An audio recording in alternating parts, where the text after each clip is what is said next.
Hi friends, ఇదిగో చూడండి. ఈ కాకర చెట్టు అయితే మా ఇంటి దగ్గర పడి మొలిసిందండి.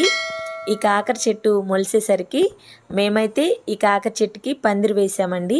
కాయలు అనేది ఈ సైజులో వచ్చాయండి. నాటు కాకరకాయలు టేస్ట్ అయితే చాలా చాలా బాగున్నాయండి. మందులు ఏమీ కొట్టలేదు కాబట్టి. నేను ఈ కాయలతో ఒక రెసిపీ చేసి మన ఛానల్లో పోస్ట్ చేశానండి.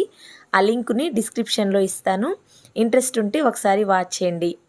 ఈ చెట్టుకి పందిరి వేసిన దగ్గర నుంచి మీకు కాయలు కాసిన తర్వాత వీడియో చేసి చూపిద్దాం అనుకున్నానండి. సో ఇప్పుడైతే నేను కాకరకాయలు కోసేటప్పుడైతే ఈ వీడియోని తీశానండి. షార్ట్ వీడియోగా చేశాను. సో నాకైతే చాలా హ్యాపీగా అనిపించిందండి. ఎంతైనా చెట్టుకు కాసిన కాయలు కోస్తుంటే చాలా హ్యాపీగా ఉంటుంది కదా. సో కాయలన్నీ అయితే దగ్గర దగ్గర ఒక 1/2 కేజీ దాకా వచ్చాయండి. చూడండి ఎంత ఫ్రెష్గా ఉన్నాయో. ఓకేనా ఫ్రెండ్స్, ఈ వీడియో